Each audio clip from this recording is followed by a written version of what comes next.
Eh, Buenas tardes. Para aquellos que no me conocen, mi nombre es Raúl Rita y bueno, formo parte también de esta cátedra. Es la primera clase que les voy a dar. En esta semana van a tener clase conmigo nada más, teórico-práctico. Hoy vamos a ver la parte teórica. Este, Vamos a ver el cronograma. Les voy a proyectar. Voy a poner grabar.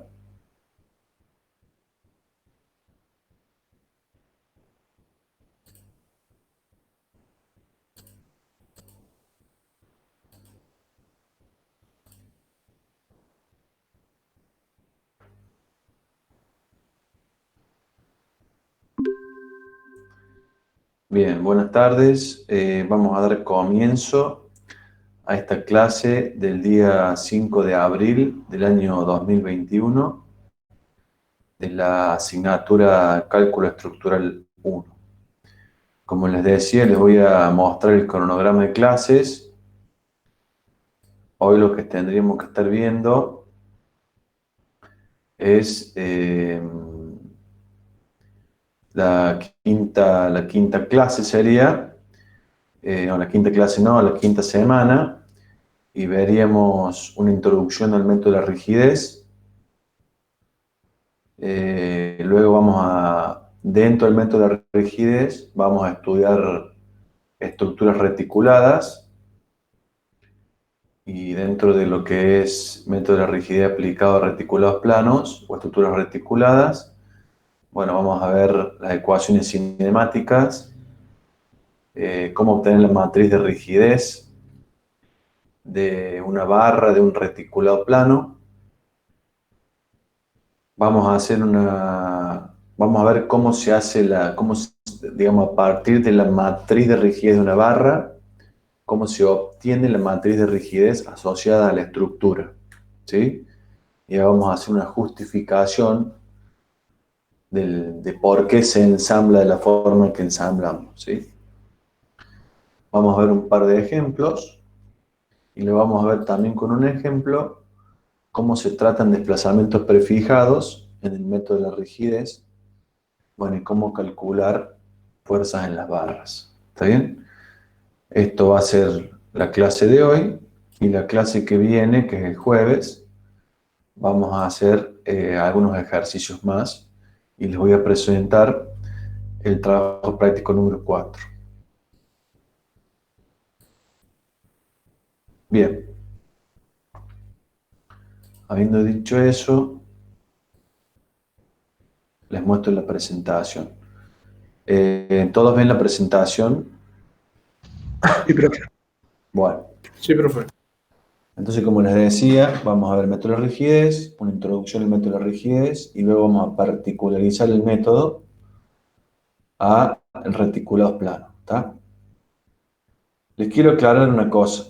Me están pidiendo que los admita a la clase, pero lamentablemente es hora ya de que todos tengan el correo institucional, con lo cual aquellos que no tengan la cuenta institucional, yo personalmente no los voy a dejar estar en la clase. ¿Está bien? Porque esto ya lo saben desde el año pasado, desde que empezó el tema de la pandemia, saben que hay que manejarse con el correo institucional.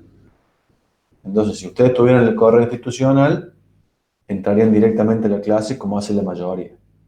Les pido que le transmitan eso a sus compañeros. Entonces, este es el temario de la presentación. Dentro de lo que es la introducción al método de la rigidez, vamos a dar un poquito de generalidades del método, tipos de estructura que vamos a tratar nosotros con este método. Vamos a ver de qué se trata la solución completa de un problema en la mecánica estructural. Y luego de dar esa introducción, vamos a entrar a reticulados planos, ¿sí? La resolución de reticulados planos o estructuras reticuladas o enrejados mediante la aplicación del método de la rigidez. Vamos a hacer una introducción, vamos a ver qué son miembros o barras y nodos, vamos a definir un par de sistemas de coordenadas, Vamos a ver los grados de libertad que se van a considerar en el reticulado, la estructura reticulada, o luego las ecuaciones cinemáticas para una barra de reticulado. Luego vamos a obtener lo que vamos a llamar la matriz de rigidez del reticulado plano en coordenadas globales. Vamos a hablar un poquito sobre qué propiedades tiene esta matriz de rigidez. Y luego vamos a ver cómo obtener, a partir de la matriz de rigidez de una barra, cómo obtener la matriz de rigidez de una estructura. ¿Está bien? Vamos a ver qué es la imposición o la introducción de las condiciones de vínculo y finalmente cómo calcular los esfuerzos en las barras. ¿Sí? Entonces, en lo que hace a la introducción, lo que son generalidades. Cuando uno va a diseñar una estructura, ¿está bien?, que tenga que soportar determinadas cargas a lo largo de su vida útil y que lo haga de una forma económica y eficiente, ¿sí? Lo que se debe hacer, o el procedimiento que se debe seguir es, a partir de un prediseño de la estructura y conociendo las cargas externas que actúan sobre ella, es calcular en una primera instancia la distribución de las fuerzas dentro de la estructura y el estado deformado de la misma. ¿Está bien? Habiendo hecho ese cálculo, ¿sí?, la distribución de fuerzas dentro de la estructura y el estado deformado de la misma, utilizando la resistencia de materiales, vamos a calcular las tensiones y en base a alguna teoría de falla determinar un coeficiente de seguridad y ver si ese coeficiente de seguridad es adecuado o no para el tipo de estructura que estemos considerando. Si es adecuado, podríamos decir que el diseño concluye allí y no tendremos más que realizar los planos y pasar a la etapa de producción. Si el coeficiente de seguridad no es adecuado, es bajo, bueno, habrá que volver a la etapa de la definición de los materiales, de las secciones, ¿está bien? Y volver a repetir el proceso de cálculo, ¿está bien? Hasta el momento, ustedes han visto cómo realizar estos cálculos mediante el método de la fuerza, ¿está bien? Ahora lo que vamos a hacer es estudiar una nueva forma de realizar los cálculos para el caso particular, que en realidad ya lo vienen haciendo para este tipo de estructura, pero nosotros nos vamos a concentrar en estructuras de barra, ¿sí?, en las cuales el material se comporta como linealmente elástico. También no vamos a permitir deformaciones permanentes, ¿sí? Y lo vamos a hacer, en lugar de hacerlo por el método de las fuerzas, lo vamos a hacer a través de un nuevo método, que es el método de los desplazamientos o el método de la rigidez, ¿sí? Recuerden que el método de la fuerza se llamaba el método de las flexibilidades o el método de la fuerza. Bueno, en el caso del método de la rigidez también se lo conoce como el método de los desplazamientos. Algunos tipos de estructuras a los cuales se les puede aplicar el método, bueno, son siempre, como les dije, estructuras de barra, ¿sí? Fíjense, tenemos un edificio, un chasis de un colectivo, un chasis de un auto de carrera o un puente, que pueden ser modelados como estructuras de barras, ¿sí?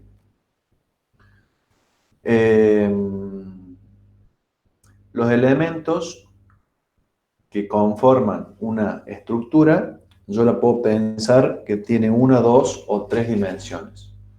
La realidad es de que todo elemento posee un ancho, un espesor y un largo, ¿está bien? Ahora bien, si la sección transversal, por decirlo así, es pequeña comparada con la longitud del elemento, podremos considerar a este como unidimensional y es al cual nosotros vamos a llamar como barra, ¿está bien? Bueno, y allí se repite nuevamente de que vamos a suponer Estamos en rango elástico siempre, ¿está bien? Vamos a suponer entonces elementos unidimensionales, rectos y de sección transversal constante, ¿sí? Es decir, elementos prismáticos. Eh, que luego de ciertas suposiciones y simplificaciones vamos a pasar de la estructura real a una estructura idealizada, todavía una estructura simplificada. Podemos clasificar una posible clasificación de las estructuras, es esta que yo les muestro acá. Tenemos estructuras a nudos articulados, ¿sí? Dentro de las estructuras con nudos articulados tenemos el reticulado plano y el reticulado espacial, ¿sí? Este sería un ejemplo de un nudo de una estructura reticulada plana, ¿sí? Es un nudo idealmente articulado. Se supone que la unión entre las barras se hace por medio de un perno sin fricción. ¿Está bien? Eso es un modelo, es una idealización. ¿Está bien? Y luego tenemos estructuras a nudos rígidos. Este sería un nudo rígido. Este sería un nudito rígido, donde podemos ver dos barras que se conectan mediante placas y soldaduras. ¿Está bien? Lo que hacen, bueno, en este caso la única fuerza que puede actuar en el nudo es una fuerza puntual. Mientras que en este caso, que tenemos un nudo rígido, no solo puede actuar una fuerza, sino que también es capaz de resistir un momento, ¿sí?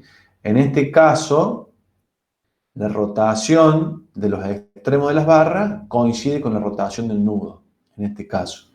O sea, en este caso, en caso de conseguir una estructura plana cargada en el plano, los grados de libertad para este tipo de nudos son 3. 2 traslaciones y un giro. Mientras que para este otro caso de un nudo articulado, tenemos solamente 2 grados de libertad, ¿sí? Una traslación horizontal y una traslación vertical. Entonces, dentro de lo que son estructuras a nudos rígidos, tenemos estructuras planas, como puede ser el pórtico plano, sería este un nudo de un pórtico plano. ¿Recuerdan la definición de pórtico plano? ¿Qué era? ¿Cómo lo puedo definir un pórtico plano?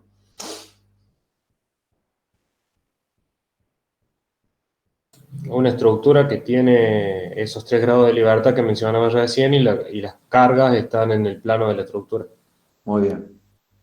En cambio, el emparrillado plano, a diferencia del pórtico plano, es que las cargas actúan en dirección perpendicular al plano definido por la estructura. ¿Está bien? Luego, si yo combino estas dos estructuras, lo obtengo lo que se llama un pórtico espacial. Nosotros, en la clase de hoy, vamos a concentrarnos exclusivamente en el reticulado plano. ¿Está bien?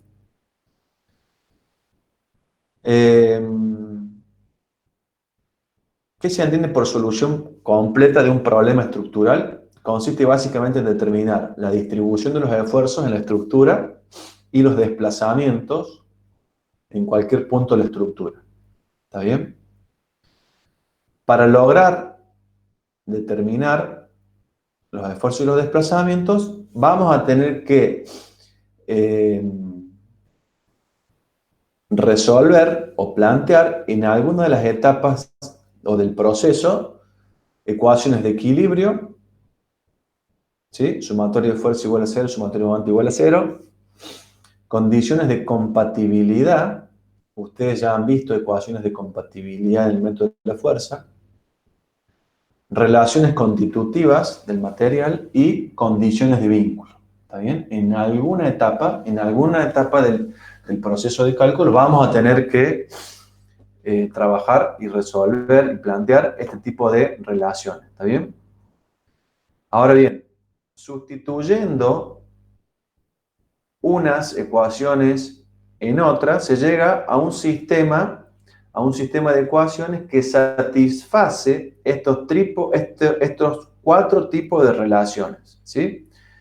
Pero dependiendo cómo sea la sustitución, se llega, digamos, dependiendo de cuál sea la forma en la cual uno sustituye una ecuación en otra, se llega a que las incógnitas son o fuerzas o son desplazamientos. Ustedes, los que han venido planteando en el método de la fuerza, han llegado a sistemas de ecuaciones cuyas incógnitas son fuerzas, ¿sí? Que eran justamente las incógnitas hiperestáticas, ¿sí? Vamos a ver que en el método de la rigidez, las incógnitas van a ser desplazamientos. ¿Está bien? Entonces, ¿qué caracteriza al método de la fuerza y qué caracteriza al método de la rigidez? Bueno, en el caso del método de la fuerza, lo primero que hacemos es plantear y resolver ecuaciones de compatibilidad, cuyas incógnitas son fuerzas, que eran las incógnitas hiperestáticas, ¿recuerdan? Y aquí está que, por este motivo, el método también se lo conoce como método de compatibilidad o método de flexibilidad. ¿Mm? El número de ecuaciones, en el caso del método de la fuerza, está asociado al grado de indeterminación estática. Vamos a ver que en el caso del método de la rigidez, el número de ecuaciones está asociado al grado de indeterminación geométrico. Es decir, el número de desplazamientos o la cantidad de desplazamientos desconocidos que yo debo determinar para poder obtener la configuración deformada de la estructura. ¿Está bien? Entonces, volvamos al método de la fuerza. Una vez determinado las incógnitas hiperestáticas, en una segunda etapa hemos visto que pasábamos de tener una estructura que era hiperestática a una estructura isostática. Y entonces, a partir de esa estructura isostática, yo puedo, mediante el principio de los trabajos virtuales, conocer los desplazamientos de determinados puntos de la estructura de a uno por vez. En el caso del método de la rigidez, lo que hacemos es plantear y resolver ecuaciones de equilibrio, cuyas incógnitas son desplazamientos. Es por esto que también el método se lo conoce como el método de equilibrio o el método de los desplazamientos. Y como les dije recién, el número de ecuaciones está asociado al grado de indeterminación geométrica. Una vez determinados los desplazamientos, en una segunda etapa lo que hago es calcular los esfuerzos en las distintas partes de la estructura.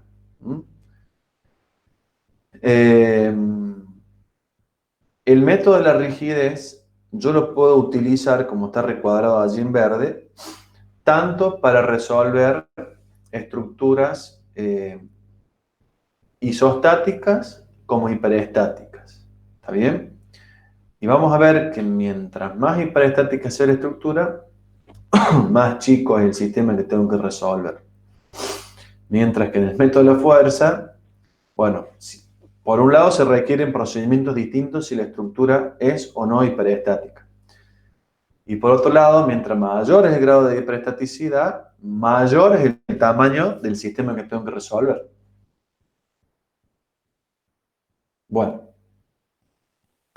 entonces eso como introducción al método. Está lleno de mosquitos, qué bárbaro. Se me tiran harto los mosquitos. Entonces ahora vamos a entrar a ver el método de la rigidez aplicado a reticulados planos. Entonces vamos a hacer una pequeña introducción a los reticulados planos. Entonces ustedes ya saben de estructuras isostáticas, que cómo está conformado una estructura reticulada. Está conformado por barras que están unidos entre sí en sus puntos extremos. ¿Bien? Las conexiones en la realidad se hacen mediante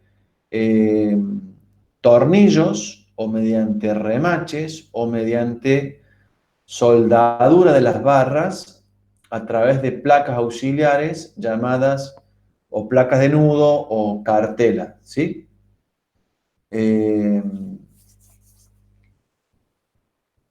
Este tipo de estructuras en general se utilizan o para puentes o para soportar techos, ¿sí? De naves industriales.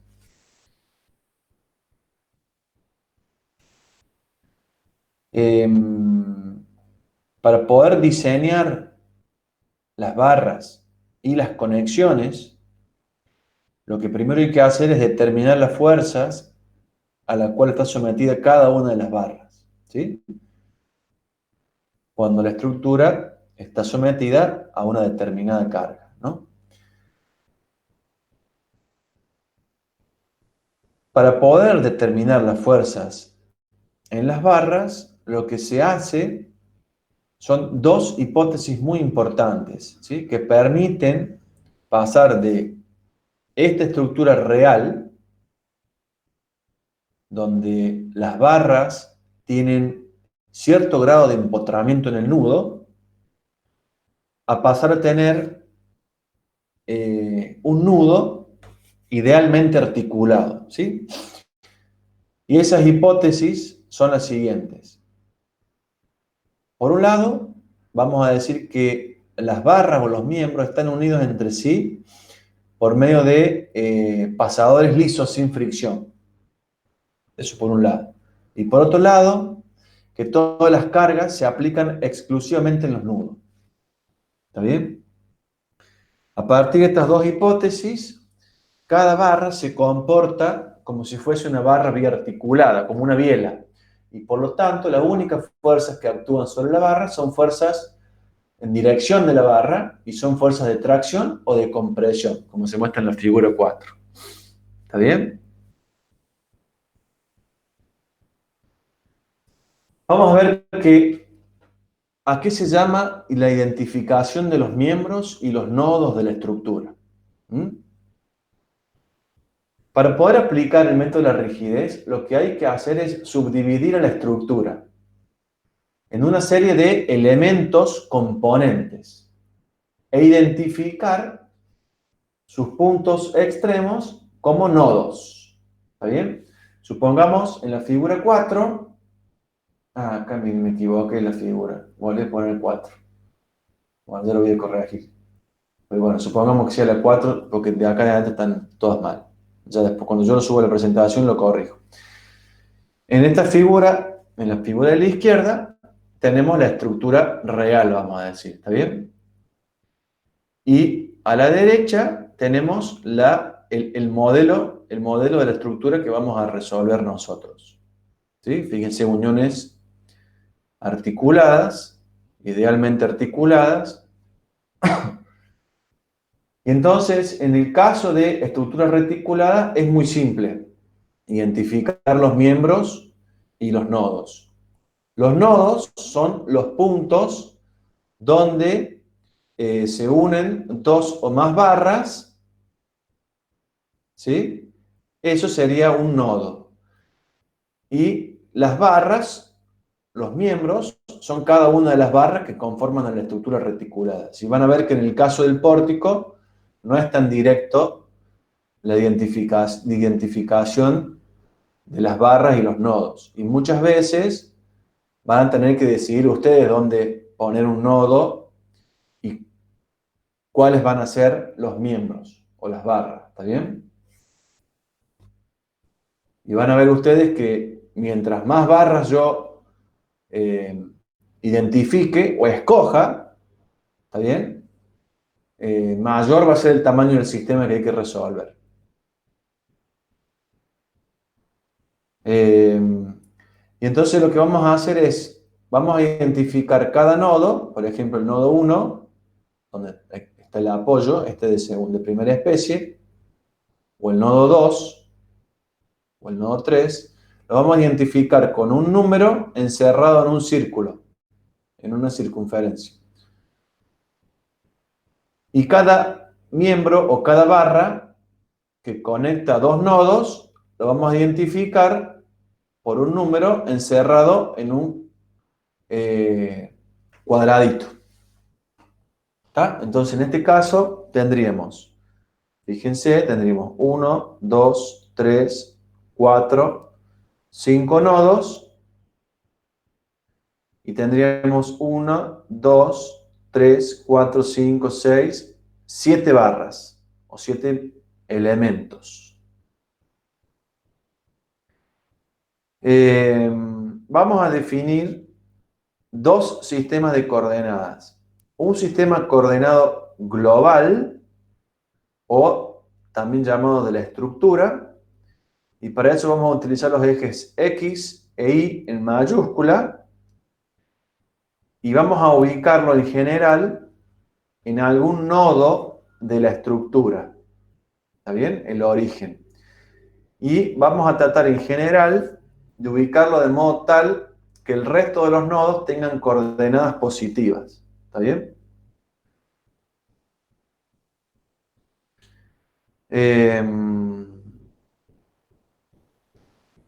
Este sistema de coordenados nos va a permitir a nosotros identificar o darle un sentido positivo o negativo a los desplazamientos y a las fuerzas que actúan en los desplazamientos de los nodos y a las fuerzas que actúan en los nodos. Por ejemplo, esta fuerza horizontal de 6 kN que actúa sobre el nodo 5 tiene dirección del eje X global y sentido positivo según el eje X global. Mientras que esta fuerza vertical que actúa en el nodo 2 de 8 kN tiene la dirección del eje Y global y tiene sentido negativo. ¿Bien? Luego vamos a identificar o vamos a definir sistemas coordenados locales o del elemento. Y lo vamos a identificar ahora con minúscula, X sub L e Y sub L minúscula. ¿Lo alcanzan a ver bien? Sí, profe. Profe, se ve bien. Bueno. El origen de este sistema coordenado local va a ser en el nodo Y de cada elemento. ¿Sí? El origen. El eje X local va a estar dirigido a lo largo del elemento, del eje del elemento, y el sentido positivo va a ser del nodo Y hacia el nodo J, siendo Y menor que J. En este caso, el nodo Y del elemento sería el 3 y el nodo J sería el 4. Es decir, que el sentido positivo es de 3 hacia 4. Y luego hay otro detalle que no está explicado aquí. Fíjense que si ustedes definieran dos versores que dan la dirección del eje X y del eje Y, generalmente llamados el versor Y y el versor J, ¿sí? Si ustedes hacen el producto vectorial de ese versor Y con el versor J, les da un versor K que es perpendicular al plano de su pantalla y saliente hacia ustedes. ¿Está? Bueno, si ustedes hacen lo propio con el sistema local de coordenadas, va a pasar lo mismo. Bueno, esa es la idea del sistema local. Tiene que ser tal que el eje Z global y el eje Z local sean coincidentes en dirección y sentido. ¿Está bien? ¿Me entendieron hasta ahí? Sí, profe. Sí. Bueno. El número de grados de libertad que se asocia al reticulado plano son 2 desplazamientos por nodo. Un desplazamiento o una traslación horizontal y una traslación vertical. ¿Está? Y asociado a esos grados de libertad aparecen fuerzas de extremo de barra. Fíjense, acá tenemos una barra genérica B que conecta el nodo Y con el nodo J. ¿Sí? Yo acá he definido el sistema global. Esta podría ser una barra cualquiera del reticulado este que está acá. ¿Sí? Por la orientación no sería ninguna, pero imagínense que el enrejado sea más grande y que tenga una barra que tenga esta orientación así. Bueno, entonces tenemos el sistema global y luego tenemos el sistema local. ¿Sí? La orientación de la barra, la dirección de la barra está definida a través de este ángulo alfa. Y además de conocer la longitud de la barra, conozco el área de su sección transversal y conozco el módulo elástico del material que la conforma, la constituye la barra. Y entonces tenemos, para el nodo I, tenemos U sub X supra I, ¿sí? Es decir, como subíndice, coloco la dirección del desplazamiento, que sería en sentido del eje X, y como superíndice, coloco el nodo, ¿sí? Sería el desplazamiento del nodo I en dirección X. Luego el desplazamiento del nodo I en dirección Y. Y asociado a esos desplazamientos aparece la fuerza. Tenemos la fuerza que actúa en el nodo I en dirección X global. La fuerza que actúa en el nodo I en dirección Y global. Y lo mismo pasa para el nodo J. Tenemos desplazamiento del nodo J en X con su fuerza asociada y desplazamiento del nodo J en Y con su fuerza asociada. Yo les pregunto, estas dos fuerzas, si yo las sumo vectorialmente, ¿qué dirección deberían tener?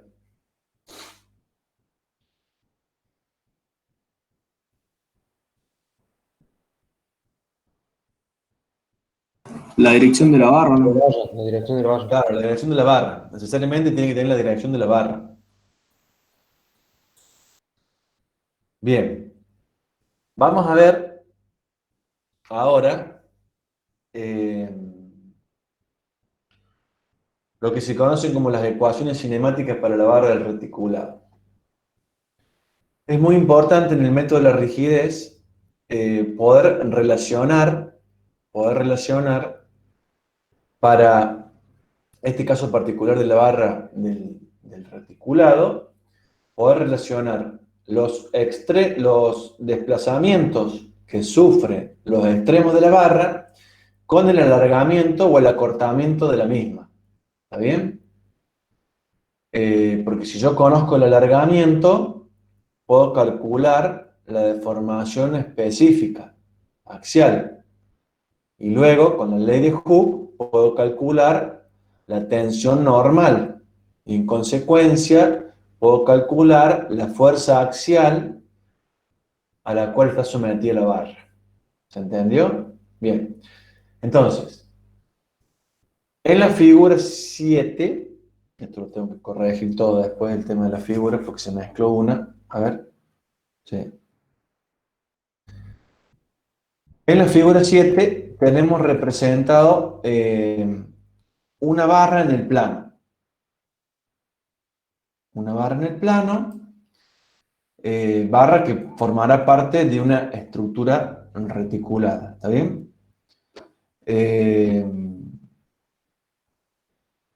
Los extremos de la barra en la configuración indeformada se han identificado con el numerito 1 y el numerito 2.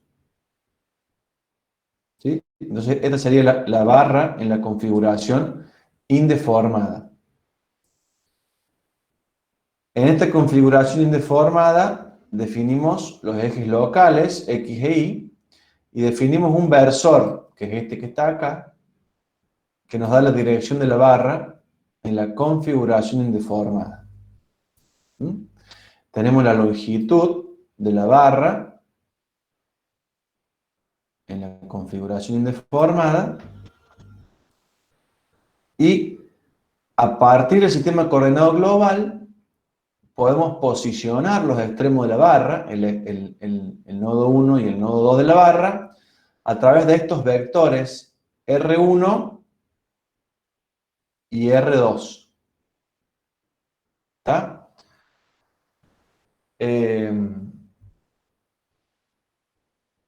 Cuando actúan las cargas sobre la estructura se deforma. Y entonces la barra, el nodo 1, se desplaza una cantidad U sub 1. ¿Sí? Es el desplazamiento del nodo 1. Y este U no es un escalar, es un vector, al igual que R. R es un vector. ¿Está? En este caso es un vector posición, R1 y R2, mientras que U sub 1 es el vector de desplazamiento del nodo 1. El nodo 1 pasa de la posición 1 a la posición 1'. Mientras que el nodo 2 pasa, o el extremo 2 de la barra, pasa de la posición esta, se desplaza esta cantidad vectorial U sub 2 y pasa a ocupar la posición 2'. ¿Se entiende? Posición indeformada, posición deformada. Longitud inicial, L0, longitud final, L sub F. Esto es L sub 0. Esto es L sub F. Bien. Entonces, el vector posición de los extremos de la barra en la configuración indeformada y deformada son estos que están acá, la ecuación número 1. Tenemos el vector R1 que tiene componente R sub X1, R sub Y1. Lo mismo con R2, lo mismo con R1' y con R2'. Los desplazamientos que sufren, dijimos que los extremos eran U sub 1 y U sub 2, son vectores y por lo tanto tienen componentes según el sistema global. Sería U sub X supra 1 y U sub Y supra 1. Y lo mismo con el extremo 2, son el vector desplazamiento. Ya les dije que el sistema coordenado local está orientado a través de este vector director, ¿sí? Que coincide con la dirección indeformada de la barra, y el sentido tiene orientación del nodo 1 hacia el nodo 2. ¿Cómo podríamos hacer para obtener ese vector t? ¿Cómo harían ustedes para obtener ese vector, ese versor t? Si yo conozco la geometría del reticulado antes de deformarse, ¿no? Con el versor de R2 menos R1 y dividir la longitud. O sea, Muy el bien, vector que surge de la resta, del exacto. nodo I y del nodo J, y dividiéndolo por la longitud de la barra, Por inicialmente. el módulo de ese vector, que justamente, como vos bien decís, es la longitud de la barra antes de deformarse, longitud indeformada sería. Bueno, y acá está la cuenta, miren. El vector 1, 2, que sería un vector que va desde el nodo 1 hasta el nodo 2, lo obtengo haciendo el vector R2 menos el vector R1. Lo que hacemos es restar las componentes homólogas, es decir, la componente del nodo 2 en X menos la componente del nodo 1 en X. Y luego en Y, en la componente del nodo 1 en Y menos la componente del nodo, la coordenada del nodo 1 en Y. ¿Está? Y la longitud es a través del módulo. ¿Sí? Como calculo el módulo, como la raíz cuadrada de este vector producto punto con sí mismo, digamos. Y nos quedaría esta expresión que está acá. Sería esta componente al cuadrado más esta componente al cuadrado, raíz cuadrada, no la longitud indeformada. ¿Sí? O la longitud inicial de la barra. Entonces, si yo hago el vector 1, 2, divido su módulo, obtengo el versor t. ¿Está? Ahora bien, para obtener la longitud final de la barra, lo que hago es, de forma similar, hacer R2' menos R1'. ¿sí? Donde R2' es el vector posición del nodo 2 en la posición deformada. Y R1' es el vector posición del nodo 1 luego de que se deformó, ¿sí? En la configuración deformada. Y es esta cuenta que está acá, miren. R2' menos R1', esto es similar a esto que está acá. Y entonces, yo puedo escribir a R2, perdón, a R2', acá. Lo puedo escribir como la suma de, fíjense, R2' es el vector que va desde el origen hasta acá. Y esto yo lo puedo escribir como la suma de R2, a ver el puntero, de R2 más U2. ¿Me siguen? Mientras que R1', que es este vector que está acá, lo puedo obtener sumando R1 más U1. Entonces obtendría esto que está acá. Luego operando voy a tener R2 menos R1 más delta U, donde delta U es la resta de U2, es decir, el desplazamiento del nodo 2 menos el desplazamiento del nodo 1. Sería el vector que mide el desplazamiento relativo del nodo 2 respecto del nodo, a ver, vamos a ver. Sería así, acá está el delta U, miren. Si ustedes hacen, este sería el delta U, ¿está bien? Que sería el U2 menos el U1, que sería el desplazamiento relativo de los extremos 2 y 2', como dice allí, que básicamente lo que hacemos es, desde la posición deformada, trasladamos la barra paralela a sí mismo una cantidad U1. ¿Sí? Si yo de esta posición la muevo la barra paralelamente U1, va a pasar a ocupar esta posición en línea de trazo. ¿Sí? Y entonces, esta distancia entre el punto 2 y el punto 2'', sería el vector delta U, ¿sí? Que es el desplazamiento relativo de los extremos.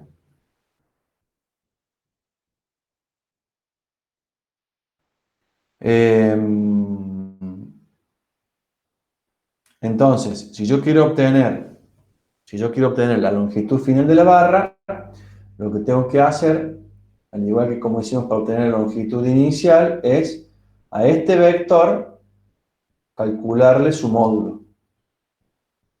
¿Sí? Y voy a obtener esto que está acá, fíjense, que sería básicamente este término que está acá y hago producto punto de ese vector con sí mismo. ¿Sí? Tomo la raíz cuadrada y obtengo el resultado de esta cuenta que me va a dar un vector o un escalar. Un escalar. Un escalar. Muy bien. Si yo desarrollamos un poquito este término que está acá, aplicando la propiedad distributiva del producto punto, voy a hacer este término por este término que obtenemos esto que está acá. Luego, multiplicar este término por este término, el primer término por el segundo término, y luego este por este, y luego aplicando la conmutatividad del producto escalar, llego a que tengo dos veces delta U producto punto por R2 menos R1, ¿sí? Y luego tengo el producto punto de delta U con delta U. ¿Mm?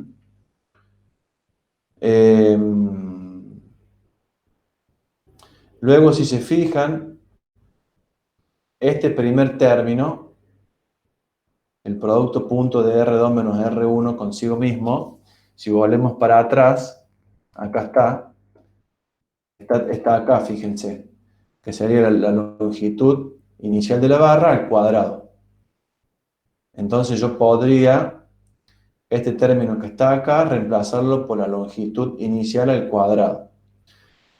Y entonces, sacando factor común, la longitud inicial al cuadrado, y luego esa longitud inicial al cuadrado, sacarla fuera de la raíz, nos va a quedar esto que está acá, 1 más, y como ninguno de los otros términos tiene la longitud inicial, ni a la primera potencia ni a la segunda, lo que va a pasar es que va a aparecer dividiendo la longitud inicial al cuadrado en el segundo y el tercer término de esta raíz. Y entonces acá se lo partió y se puso una longitud inicial debajo de delta U y una longitud inicial debajo de este vector. Y lo mismo se hizo acá. ¿Está bien?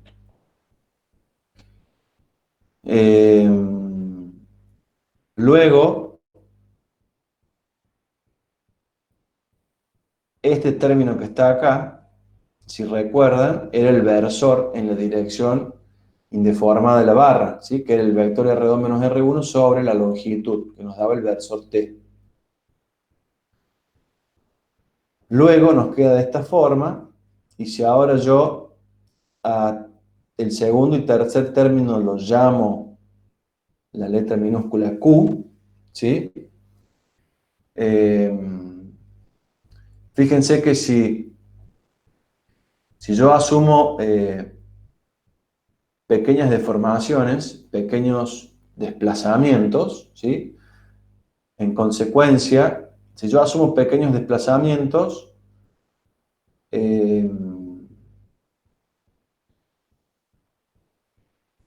lo que va a pasar es que el producto del delta U por T me da un escalar, ¿está bien?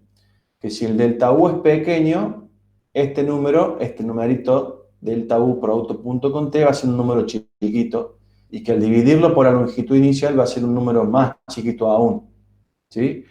Lo mismo ocurriría si delta U hago producto punto consigo mismo, al ser el vector de desplazamiento pequeño, al dividirlo por L0 al cuadrado, va a ser un número muy pequeño. En consecuencia, este Q, va a ser bastante menor que la unidad, ¿sí? Y entonces, en ese caso, yo puedo aproximar la raíz mediante una expansión en serie, utilizando una serie binomial de esta forma que está acá, ¿sí?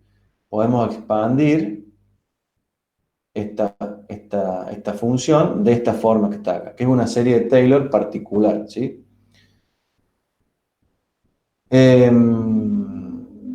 Con lo cual la longitud final de la barra nos va a quedar de la siguiente forma.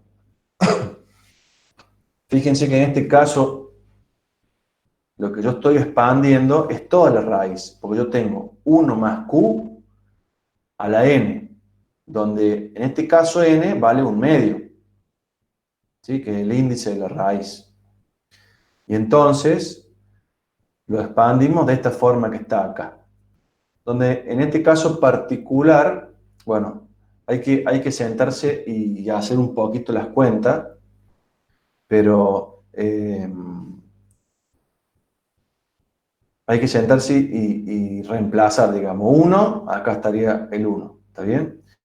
Luego tendríamos n por q. Entonces tendríamos L0, que ya estaba originalmente aquí, y tendríamos 1 más n, que es el 1/2 justamente, por q. Y lo que se ha hecho acá, se ha cortado la serie hasta el término lineal, ¿sí? Entonces, lo que nos quedaría de reemplazar q aquí, nos queda esta expresión que está acá, ¿sí? Fíjense que q es exactamente lo que estaba acá. se lo reemplaza allí. ¿Está bien? ¿Y cómo calcularíamos el alargamiento? Lo calcularíamos haciendo la longitud final menos la longitud inicial. ¿Está?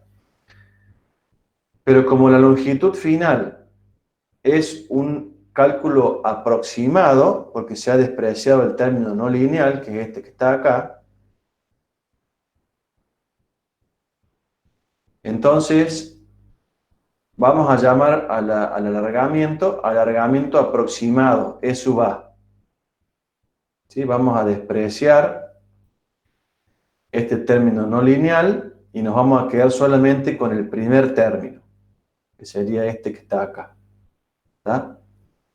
O sea, ¿por qué truncamos acá la serie?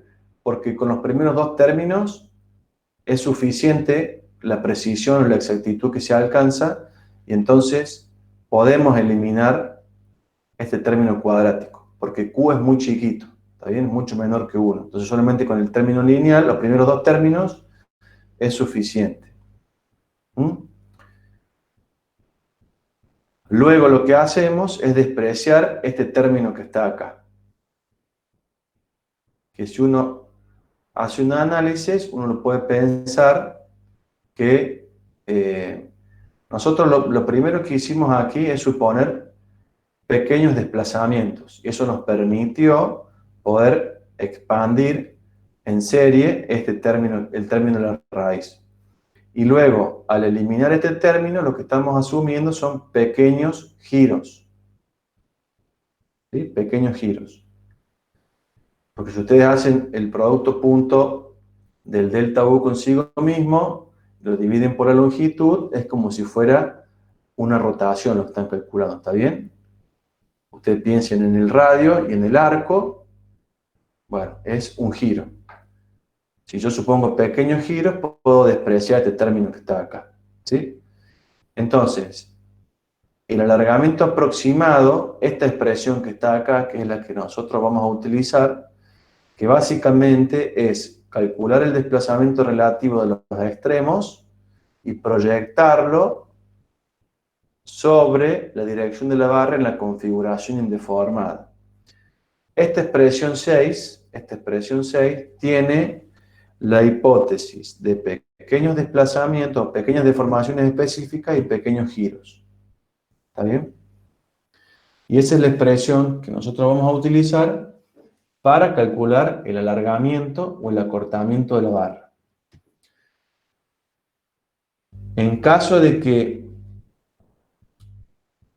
este cálculo nos dé mayor que 0, implica que la barra se alargó. Y si es menor que 0, implica que la barra se acortó. ¿Está? A partir entonces de este alargamiento o acortamiento de la barra, yo puedo determinar la fuerza que actúa en los extremos de la barra. De la siguiente forma. A partir de la ley de Hooke, para el caso de una barra, digamos, de esfuerzo normal, tenemos que la tensión normal es la fuerza normal dividido el área y la deformación específica la vamos a calcular como el alargamiento aproximado dividido la longitud inicial.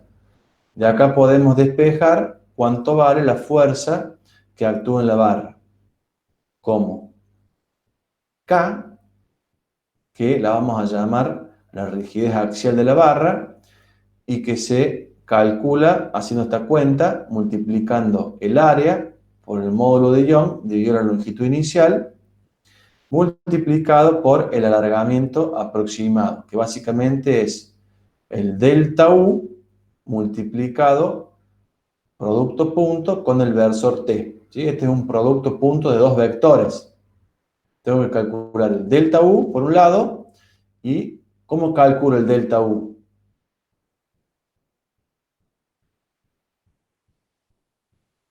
Supónganse que yo ya calculé los desplazamientos de todos los puntos del enrejado. ¿Cómo calculo el delta U?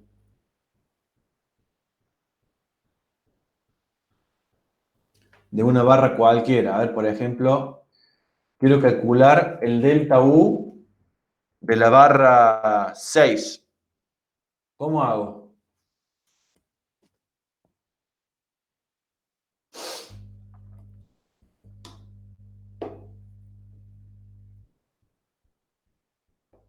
Bueno, si no se dan cuenta, vengamos acá, a lo que vimos acá. Fíjense, acá en el dibujito se van a dar cuenta. El delta U para esta barra, que conectaba el nudo 1 con el nodo 2, hacíamos U sub 2 menos U sub 1, y eso nos daba el delta U. ¿Sí? El desplazamiento relativo de los extremos de la barra. ¿Cuánto se desplazó un extremo respecto al otro?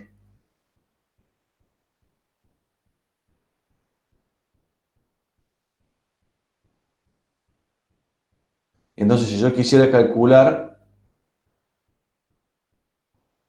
el delta U para la barra 6, ¿cómo debería hacer? Y hacemos U sub 4 menos U sub 3. ¿Está? Vectorialmente. Luego eso hay que restar componente a componente. Hay que hacer U sub 4x, U sub 4x menos U sub 3x. Esa es una componente del delta U. Y luego tendremos que hacer U sub 4i menos U sub 3i. Y ahí tenemos la segunda componente de delta U. Determino las componentes del versor que nos da la dirección de la barra 6 y hago el producto punto entre el versor T sub 6 y el delta U asociado a esa barra. Habiendo calculado eso,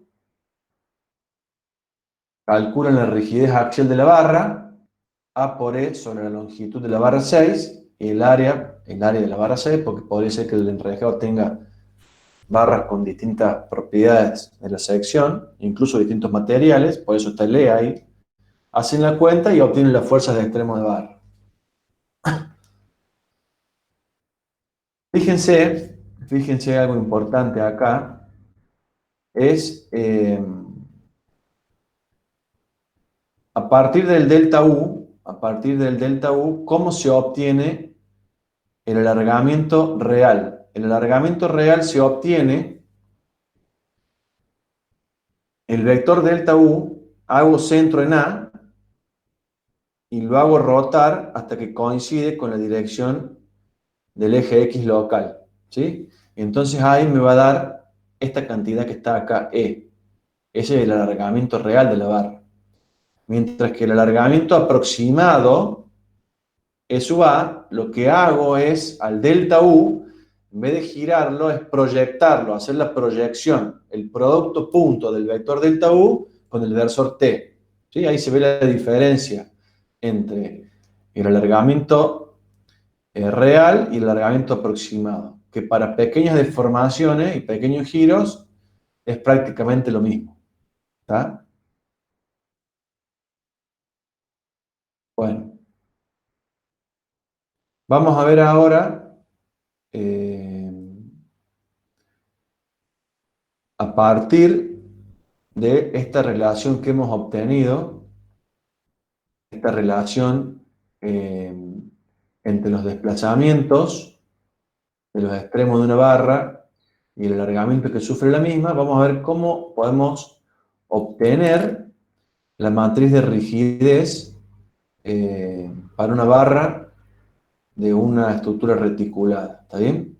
Lo que vamos a hacer ahora es relacionar las fuerzas que actúan de los extremos de la barra con los desplazamientos que sufren dichos extremos de la barra. ¿Está? En el caso de que tengamos un resorte que esté fijo en un extremo y el otro extremo está libre, y sobre el resorte actúa una fuerza vertical P, ¿está bien? El extremo libre, como consecuencia de que actúe la fuerza P, se va a desplazar una cierta cantidad U. Bueno, la relación que existe entre la fuerza aplicada y el desplazamiento es K, K sub R, la constante de rigidez del resorte. ¿Está? Si en esta ecuación que yo he recuadrado aquí, hacemos que el desplazamiento sea unitario, es decir, U igual a 1, voy a obtener esta identidad que está acá. Es decir, que cuando el desplazamiento vale 1, la fuerza aplicada es numéricamente igual a la rigidez, en este caso del resorte. ¿Está? Es un razonamiento físico, o sea, yo desplazo una unidad, el extremo del resorte, y entonces la fuerza que yo tengo que aplicar en el resorte para lograr ese desplazamiento unitario es numéricamente igual a la rigidez del resorte. Ahora nosotros nos enfrentamos a un problema de una barra de un reticulado en el plano, que tiene 2 grados de libertad en cada uno de los nodos de la barra. En consecuencia, las ecuaciones, que se van a llamar ecuaciones fuerza-movimiento, tienen la siguiente forma. Recuerden, acá teníamos un solo grado de libertad U y la ecuación fuerza-movimiento era esta que está acá. Pero ahora yo tengo 2 grados de libertad por nodo. Entonces, las ecuaciones van a ser estas que están acá. Donde tenemos K sub 1, 1 por U sub X más K sub 1, 2 por el desplazamiento del nodo I en dirección del eje Y global, más K13 por el desplazamiento del nodo J en dirección X global, más K14 por el desplazamiento del nodo J en Y, igual a la fuerza que actúa en el nodo Y en dirección del eje X. Y de la misma forma, para la fuerza del nodo que actúa en el nodo Y en dirección Y, y luego para las fuerzas que actúan en el nodo J. ¿Está? Estos coeficientes que aparecen acá tienen en cuenta las fuerzas que actúan en los extremos de la barra, cuando la barra o cuando los extremos de la misma se desplazan. ¿Está bien? Yo puedo escribir ahora, o sea, uno podría pensar a la barra del reticulado plano como un resorte generalizado que ahora en vez de tener un solo gradito de libertad, tiene 4 grados de libertad, 2 en cada extremo. ¿Está bien? Yo puedo escribir este sistema de ecuaciones en forma matricial, de esta forma que está acá. Donde esta matriz de coeficientes se conoce como la matriz de rigidez del reticulado plano. ¿Mm? Para obtener cada uno de los coeficientes K sub i j de esta matriz, podemos proceder de la siguiente manera. Si yo impongo al nodo 1 en dirección del eje X global, le voy a imponer un desplazamiento unitario y al resto de los desplazamientos los dejo fijos o nulos, los hago nulos,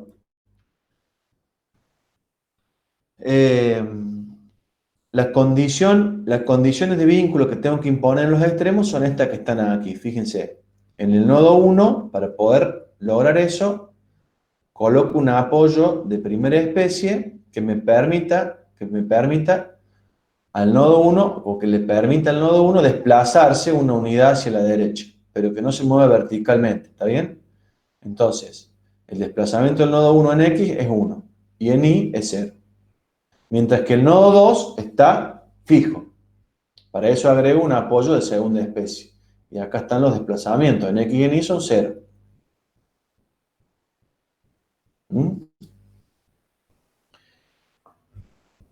Y entonces lo que ocurre es lo siguiente.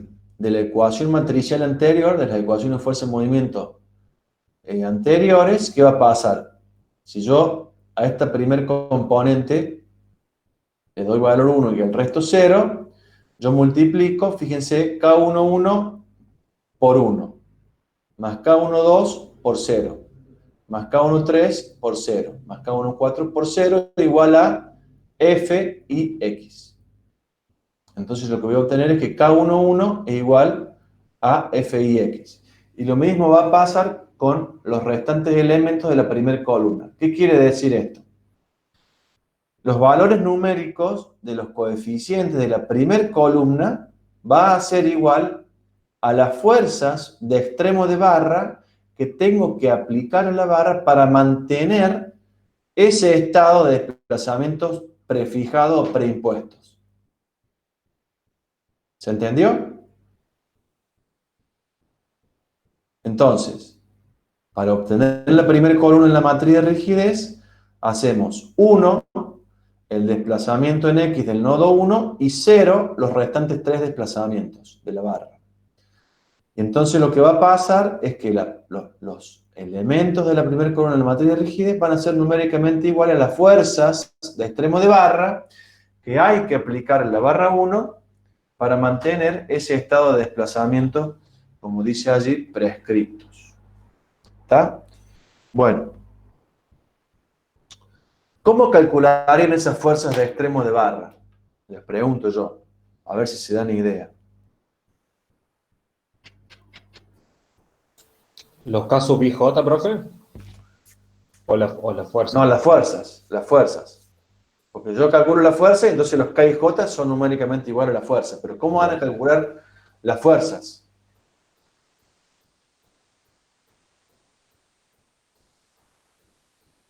Pensemos lo siguiente, a ver.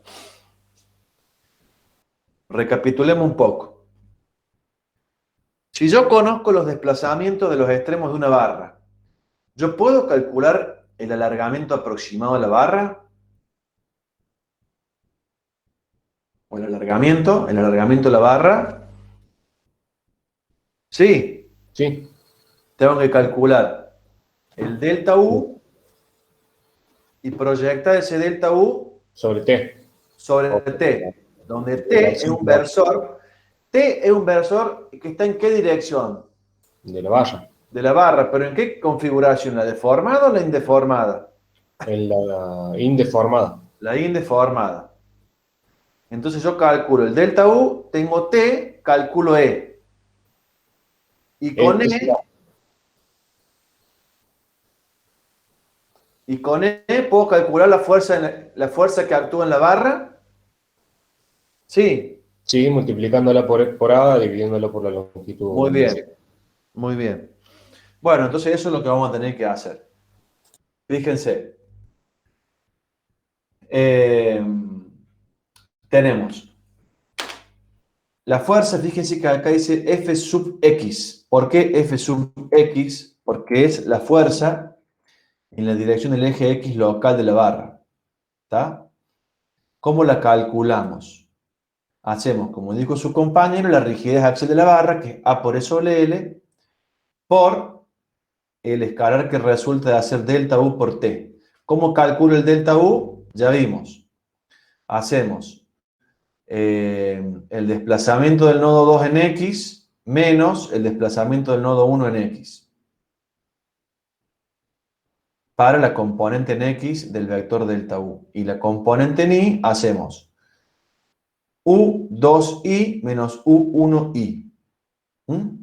Y el versor que nos da la dirección de la barra, lo sacamos conociendo el ángulo alfa. El coseno de alfa es la componente en X del versor y el seno de alfa la componente en Y del versor. O el gamma 1 y el gamma 2, cosenos directores. Y entonces, ¿cuánto vale la componente o el desplazamiento del nodo 2 en X?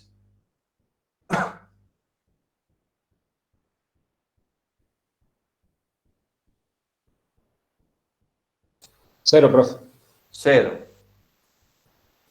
¿Cuánto vale el desplazamiento del nodo 1 en X? Es el que le dimos valor distinto de 0, que era 1. 1. Entonces nos va a quedar acá, fíjense, menos 1. Y luego los desplazamientos en Y, ambos eran 0, con lo cual queda 0. Y luego lo multiplicamos por el versor. Y entonces hacemos menos 1 por coseno de alfa más 0 por seno de alfa, nos queda menos coseno de alfa por K menos K por coseno de alfa. ¿Está? ¿Qué implica el signo menos este? Implica que en realidad la barra se acortó. Y efectivamente, la longitud indeformada es mayor que la longitud deformada. Y para que eso ocurra, tengo que traccionar la barra o comprimirla. Comprimirla. Comprimirla.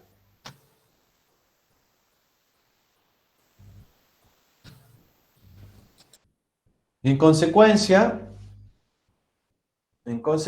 habiendo calculado cuánto vale fx, que era k por coseno de alfa, acá tiene el signo menos, por eso no se le puso el signo menos y se han dibujado con presión, puedo calcular cuánto vale la componente en x y en y de la fuerza de extremo barra en el nodo I y en el nodo J, acá está mal.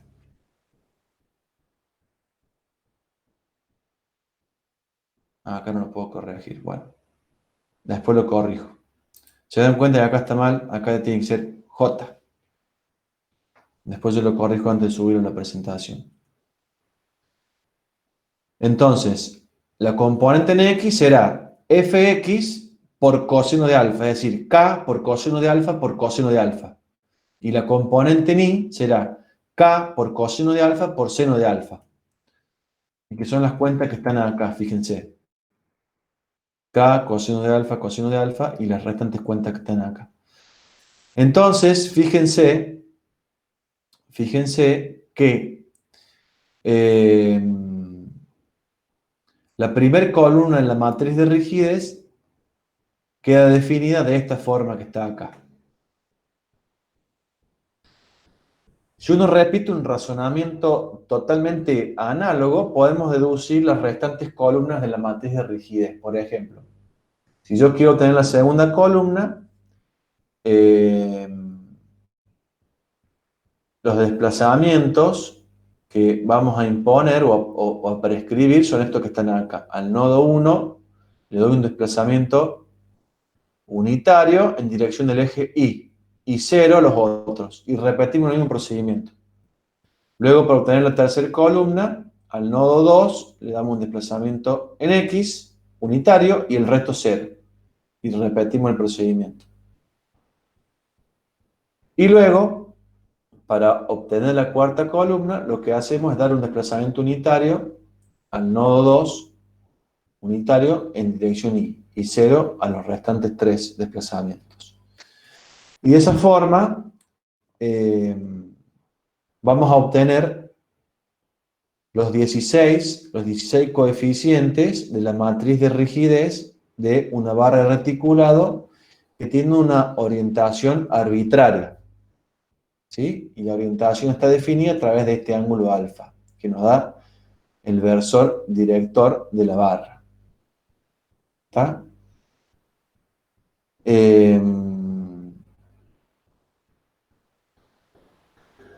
Hay una tabla que también está en el aula virtual que tiene estas matrices de rigidez. Fíjense. Que sería esta matriz de rigidez un poco simplificada, donde gamma 1, fíjense, es la componente horizontal del versor, vamos a decir coseno de alfa.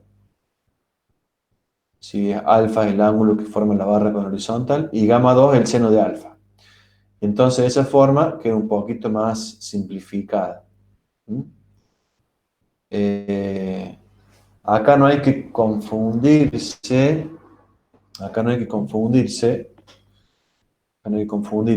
Esto es importante acá, esta observación que les voy a hacer yo. Esta X que está acá no es el eje local, es el eje global. Lo que pasa es que han quedado así las tablas, ya las voy a corregir. Acá debería tener el eje X global, o directamente el X mayúscula, ¿está bien? Porque esta matriz de rigidez está deducida en coordenadas globales. Está referida a coordenadas globales. Los desplazamientos que se obtienen acá y las fuerzas de extremo de barra son justamente estas, referidas al sistema global. ¿Ven? Como está acá.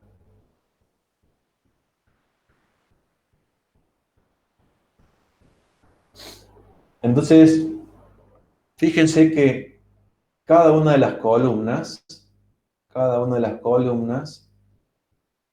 está asociada al desplazamiento unitario en uno de los grados de libertad. Por ejemplo, la primera columna está asociada al desplazamiento unitario del nodo I en X, en dirección del eje X global. La tercera columna está asociada al desplazamiento unitario del nodo J en X. Y si yo ahora me paro en un elemento cualquiera, por ejemplo, este segundo elemento, está asociado ese elemento a la fuerza que tengo que aplicar en el nodo I en dirección I. Y este elemento, el K44, está asociado a la fuerza que tengo que aplicar en el nodo J en dirección del eje Y. Entonces, si ahora uno se pregunta qué mide el elemento K23, fíjense, el elemento K23 estaría en la tercera columna y en la segunda fila. Y entonces uno diría, bueno, este elemento K23 está asociado a la fuerza que yo tengo que aplicar en el nodo I en dirección del eje Y cuando el nodo J se lo ha desplazado una unidad en dirección del eje X, mientras que los restantes desplazamientos se los han restringido, o sea, son nulos. ¿Está? Entonces ahora yo les pregunto a ustedes, ¿qué mide el elemento K42? Este elemento que está acá.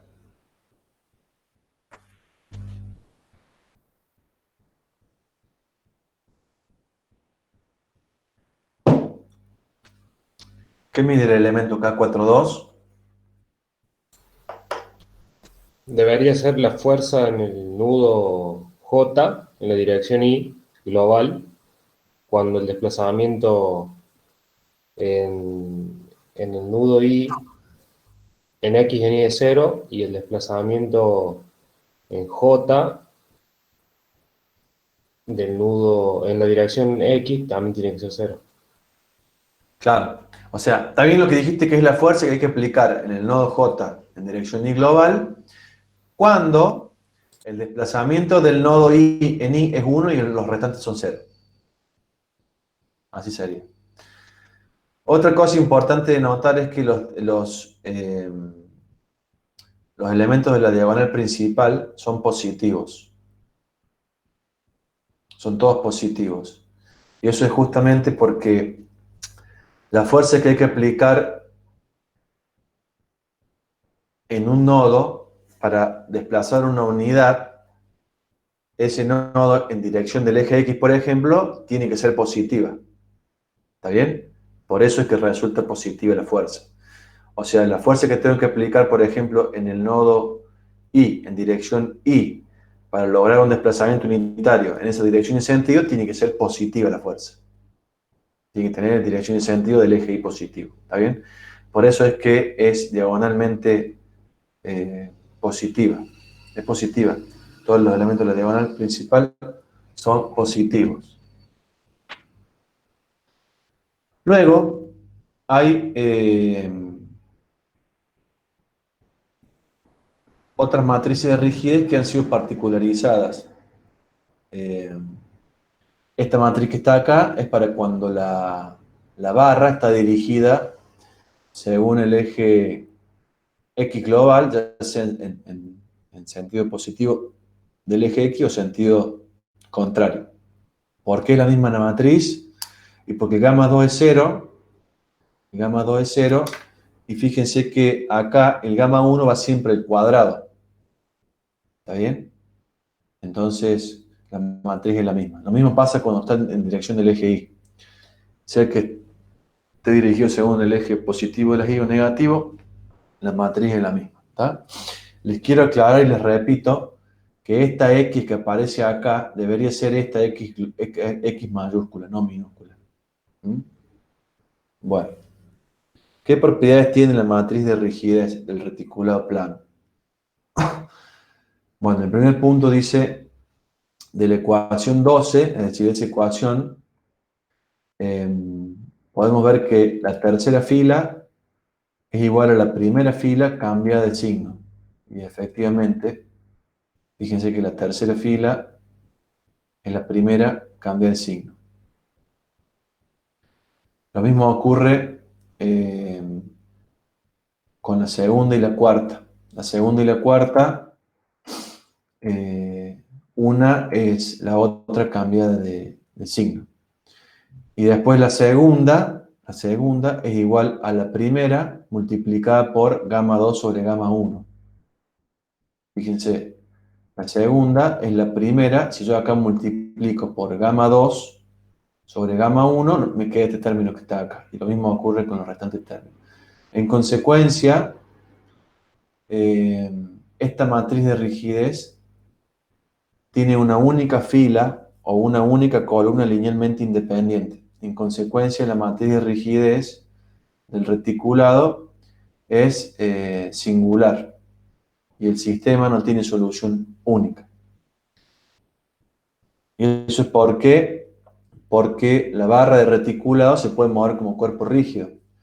Entonces, hasta tanto yo no imponga condiciones de vínculo que eviten esos movimientos de cuerpo rígido, la matriz de rigidez va a ser singular, no tiene inversa.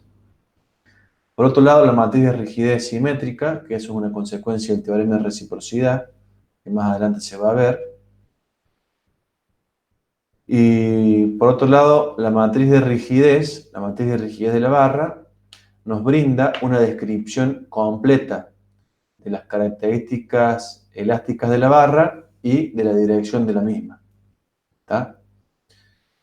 Las ecuaciones de fuerza en movimiento que vimos aquí, ecuación 12, se pueden escribir en forma particionada y un poco más resumida de la siguiente manera. K y I, K y J, KJ y KJJ, donde K, fíjense que está en negrita, eso es porque cada cuadrante es una submatriz de 2 por 2. ¿Sí? El K y I vendría siendo esta submatriz de 2 por 2. Lo mismo sería el K y J, KJI, KJJ. Y lo mismo con U sub I y U sub J, son vectores, ambos de 2 componentes cada uno. Y P sub I y P sub J lo mismo. Son las fuerzas de extremo de barra, la componente en X y la componente en Y.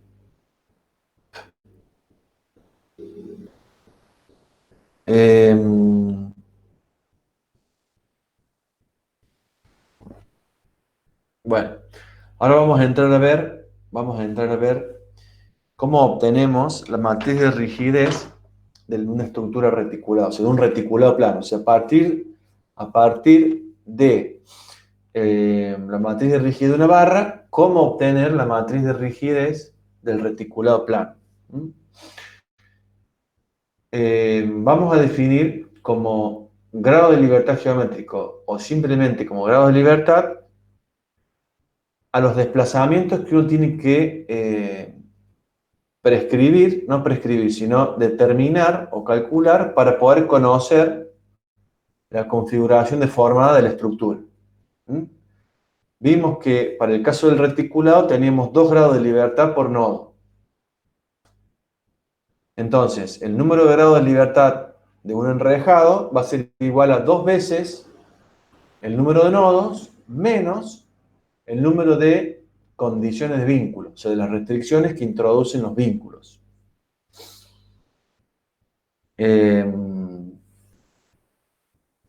Entonces, vamos a ver cómo obtener la matriz de rigidez del enrejado para el caso de esta estructura reticulada que habíamos visto, figura 4, esta que está acá, para esta estructura reticulada, ¿sí?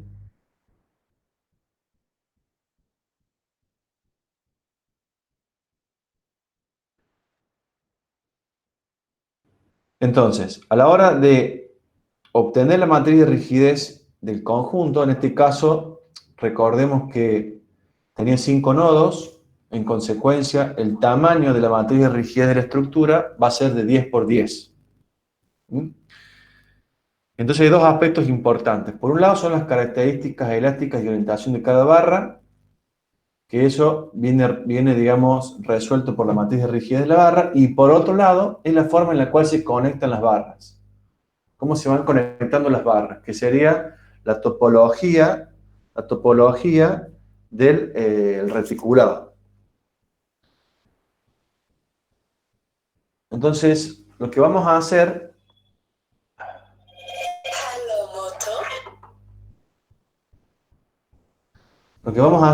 es plantear una ecuación vectorial de equilibrio con dos componentes escalares para cada uno de los 5 nodos. Eso es lo que se hace. De esta manera vamos a llegar a una forma práctica de ensamblar las matrices de rigidez. ¿Está bien? Y entonces, nosotros vamos a ilustrar con el nodo 2. Entonces, las fuerzas de extremo de barra,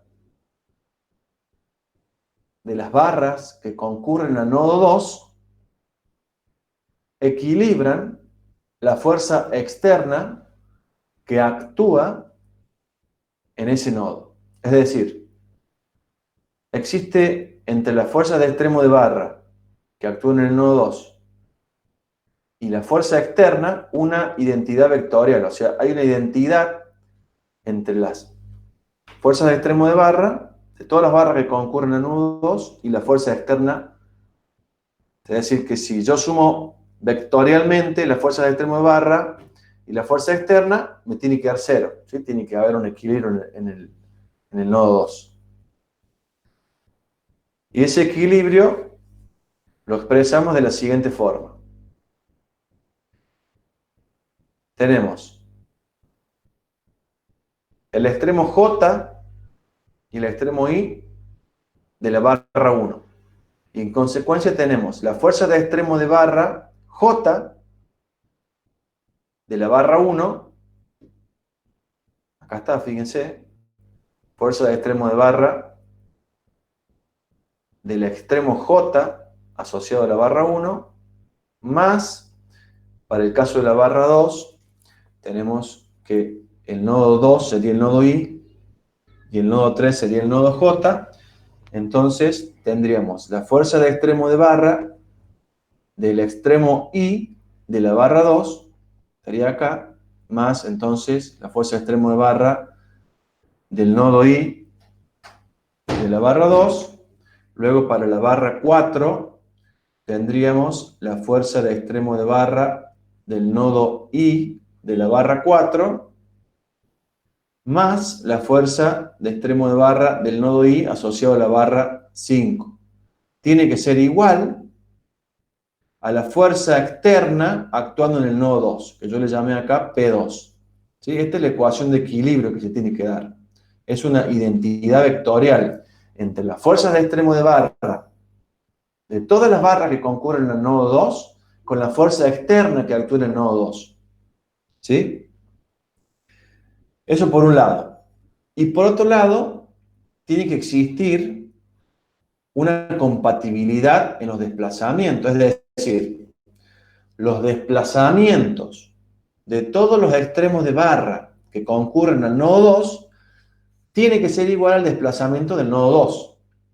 Bueno, y lo mismo. Entonces tenemos el desplazamiento del extremo J del nodo 1, perdón, el desplazamiento del extremo J asociado a la barra 1 tiene que ser igual al desplazamiento del extremo I de la barra 2, tiene que ser igual al desplazamiento del extremo I de la barra 4, igual al desplazamiento del extremo I de la barra 5, igual al desplazamiento del nodo 2. Vectorial, ¿no es cierto? O sea, la componente en X y la componente en Y. ¿Entienden la notación esta? ¿Se entiende? Es un poco engorrosa, pero Entonces tenemos, por ejemplo, la barra 1 tiene el nodo I y el nodo J. El nodo I sería el nodo 1. Y el nodo J sería el nodo 2. Bueno, en este caso estamos interesados en que el desplazamiento sería del nodo 2 asociado a la barra 1 sea igual al desplazamiento del nodo 2. Y lo mismo con los restantes extremos de barra, de las barras que concurren aquí.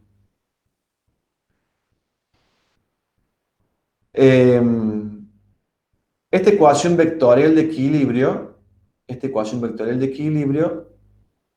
yo la puedo escribir en forma más explícita haciendo uso de estas ecuaciones que están acá. La ecuación matricial 15. Por ejemplo,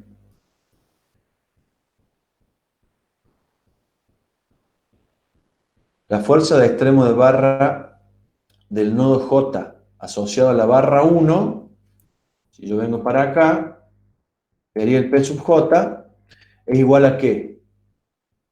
Al KJI de la barra 1 multiplicado por el U sub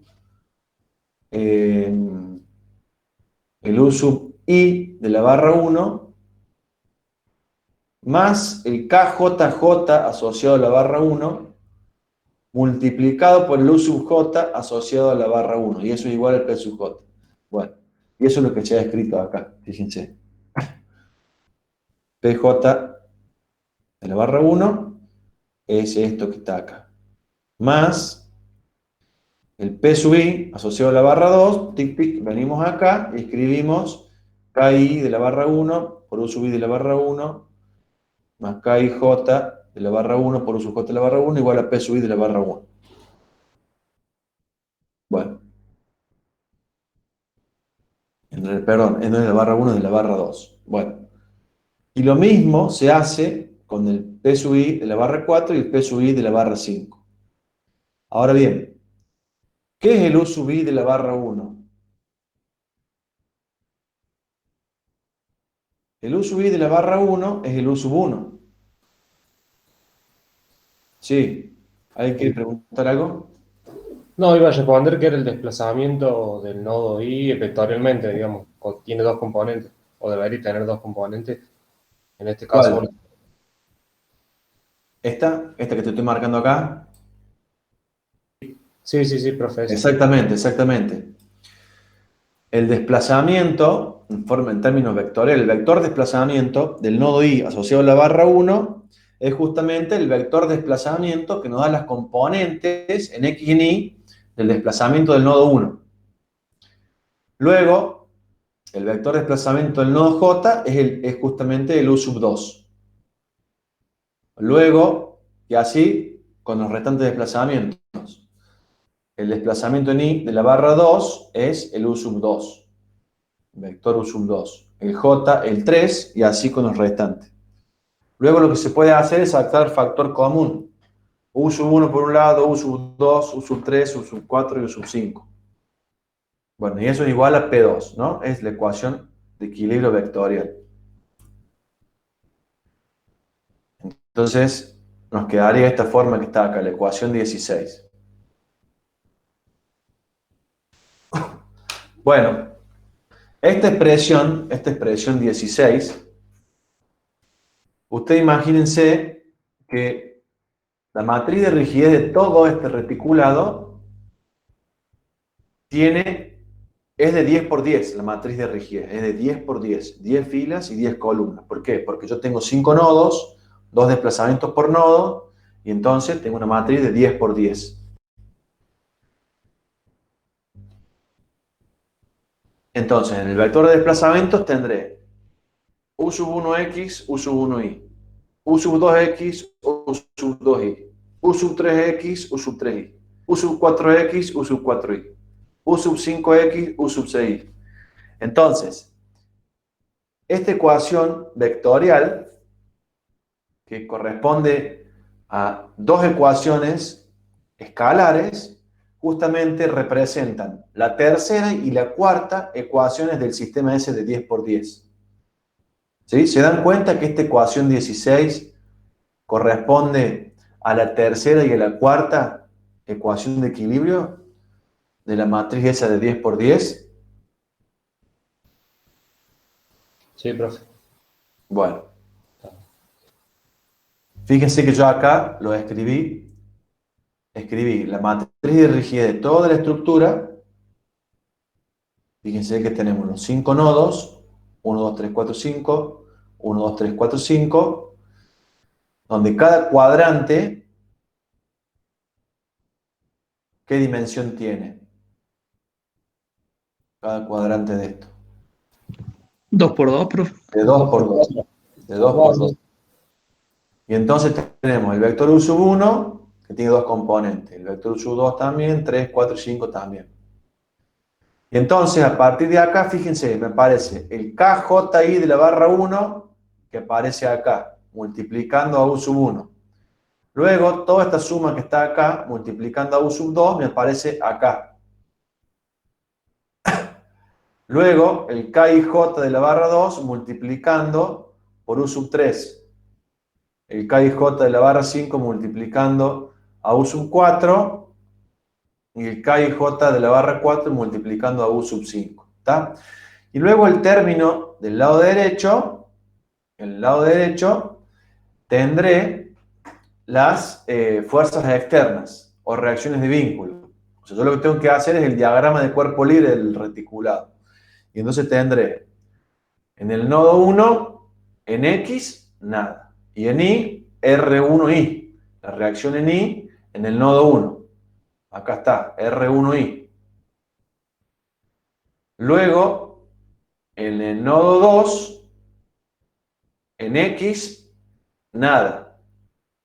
Y en Y, la fuerza de menos 8 kN. En el nodo 3, tendré las reacciones del apoyo de segunda especie. RX3 y RI3. En el nodo 4, nada. Y en el nodo 5, tengo 6 kN en X y menos 6 kN en Y. Acá está. ¿Ven?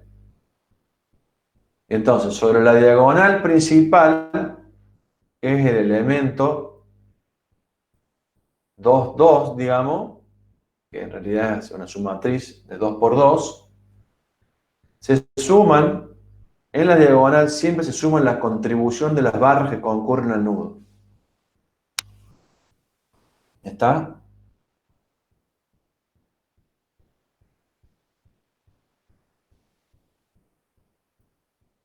Entonces, por ejemplo, de la barra 1, el aporte va a ser el KIJ.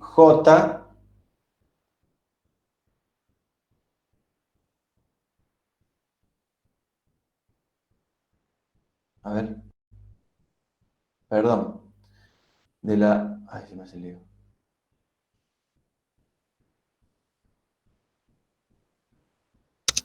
De la barra 1 sería el KJJ, porque fíjense que acá tengo el nodo I y el nodo J. Sería el KJJ de la barra 1. Y acá está, fíjense, el KJJ de la barra 1. Después, de la barra 2 es el nodo I. Entonces sería el KII de la barra 2. Acá está. Luego de la barra 4 tendríamos el nodo I. Sería el KII de la barra 4 y lo mismo para la barra 5. El KII de la barra 5. ¿Está?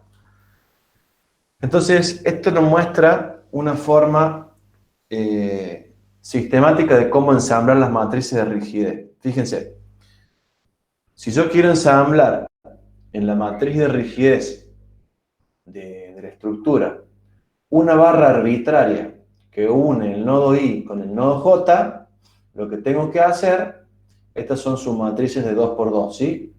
KI, KIJ, KJI, KJJ, de la barra B. Entonces, y tengo el nodo I, el nodo J, el nodo I, el nodo J, entonces esta submatriz de 2 por 2 viene para acá, al elemento KII.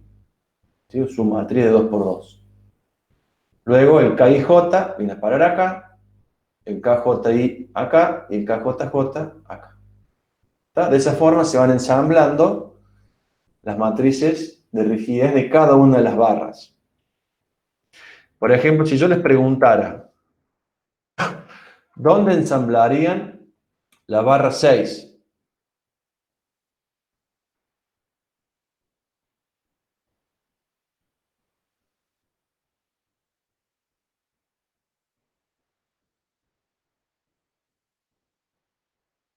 La barra 6 conecta el nodo 3 con el nodo 4.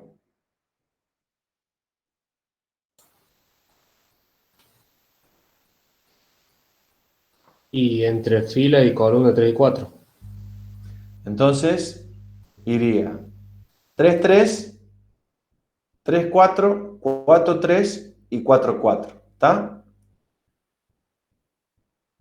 Y la barra 4, que conecta el nodo 2 y el nodo 5, Eh, hay sería una parte que ya está acá, miren. los 2, claro. 2, 2, El 2-5, el 5-2 y el 2, 5-5. 5, el 5, 2 y el 5, 5. ¿Está? Bueno. ¿Qué características tiene la matriz de rigidez de toda la estructura? Bueno, es cuadrada y de orden 2, no, de orden no. Y el tamaño es de 2 por n, 2 por n por 2 por n. ¿Está bien? 2 por el número de nudos, 2 por el número de nudos. Cantidad de fila y cantidad de columna. Es simétrica por el hecho de que las matrices de rigidez de las barras son simétricas y por otro lado es singular. ¿Sí? Porque las matrices de rigidez de las barras son singulares. Es decir, que yo no puedo resolver el sistema de ecuaciones hasta tanto yo no elimine la singularidad de la matriz. Y eso lo vamos a lograr a través de la imposición de las condiciones de vínculo. ¿Sí? De esa manera le vamos a quitar los desplazamientos de cuerpo rígido.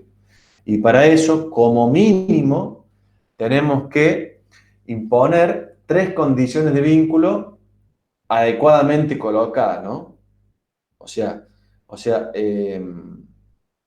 adecuadamente distribuida. O sea, yo tengo que imponer 3 condiciones de vínculo, pero de manera correcta, ¿no? Cualesquiera 3 condiciones de vínculo. Entonces, ¿en qué consiste imponer las condiciones de vínculo?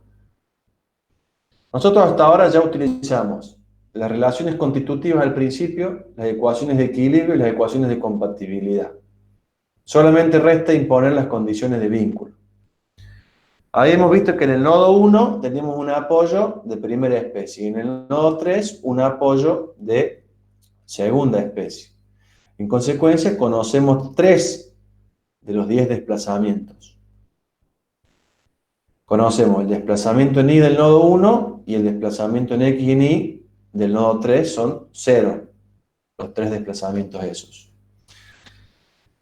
En consecuencia, fíjense, como U sub 1i va a ser 0, todos los elementos de esta columna que yo rayé van a estar multiplicados por 0. Al igual que los elementos de la quinta y sexta columna. ¿Sí? Estas dos columnas que están acá, tenemos primera, segunda, tercera, cuarta, quinta y sexta.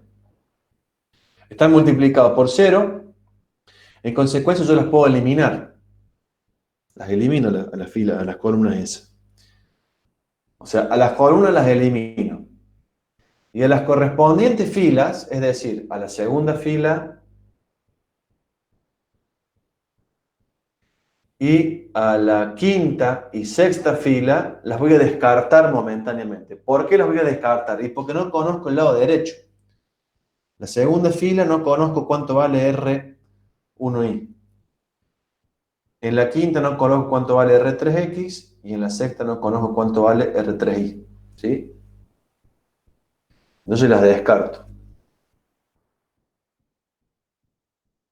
Habiendo descartado las filas y habiendo eliminado las columnas, ahora sí puedo resolver el sistema, que va a ser un sistema de qué tamaño. Originalmente era de 10 por 10, menos 3, de 7 por 7. ¿Sí? Resuelvo el sistema, calculo los desplazamientos y luego que calculé los desplazamientos, puedo volver a este sistema de ecuaciones y usando las ecuaciones que descarté, que era en este caso la segunda ecuación, la quinta y la sexta, multiplico esta ecuación por el vector de desplazamientos ahora conocido y calculo cuánto barre R1i. Multiplico la quinta fila por el vector de desplazamiento y obtengo la reacción del nodo 3 en X. Y luego la sexta por el vector de desplazamiento y obtengo la reacción en el nodo 3 en Y. Esa es una forma de calcular las reacciones de vínculo.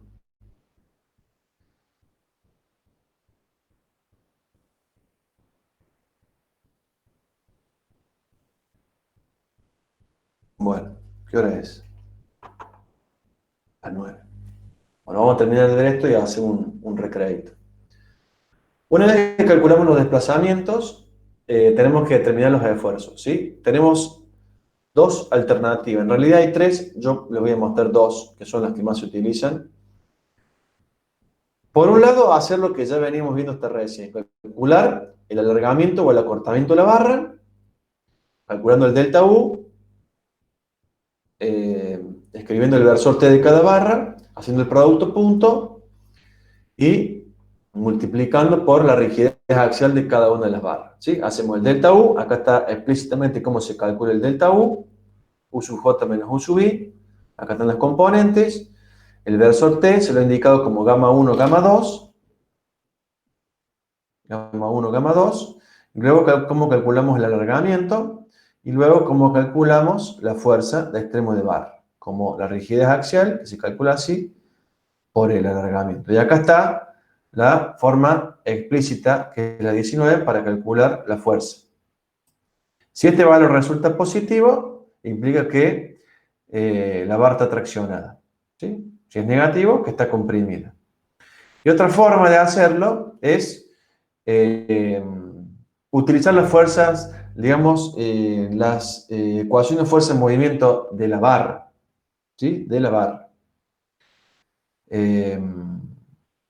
Si la barra tiene una orientación arbitraria, utilizaremos esta expresión. Si la barra está en X, usamos la 13 y si está en Y, la 14. ¿Sí? Todos los desplazamientos, recuerden, son en coordenadas globales. Entonces, como la barra del reticulado, la fuerza en los extremos de barra son de igual módulo y sentidos contrarios, basta emplear solamente las primeras dos ecuaciones. Y hacemos esta cuenta que está acá. ¿Sí? La primera fila por el vector de desplazamiento, obtenemos la componente en X de la fuerza en el nodo Y, la segunda fila por el vector de desplazamiento hacemos la componente en Y, y luego la fuerza en el nodo Y hacemos por Pitágoras. ¿Está bien? Si esa fuerza tiene la dirección del eje local X, está comprimida. Y si no, está traccionada. ¿Está?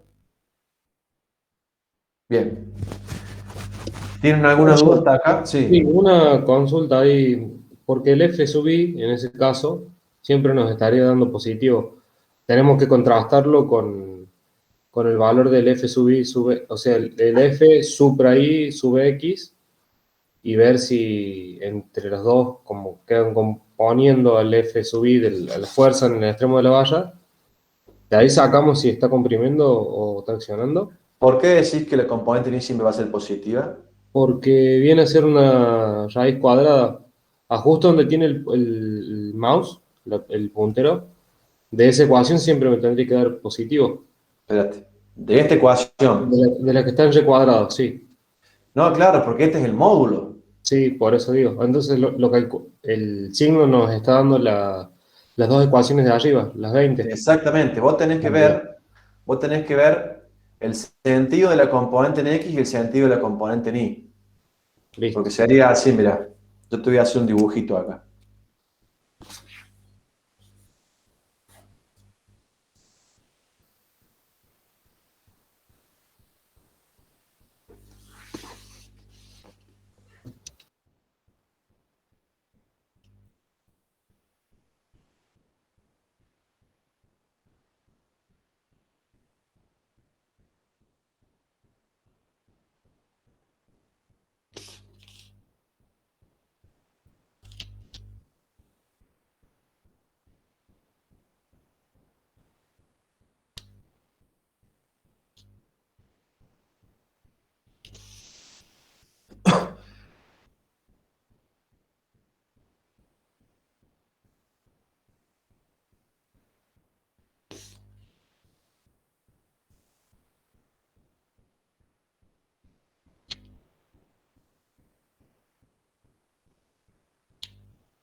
Fíjate vos. En ese caso, la barra te daría traccionada, ¿no? Y tendrías una componente en X positiva y una componente en Y positiva. ¿Está bien?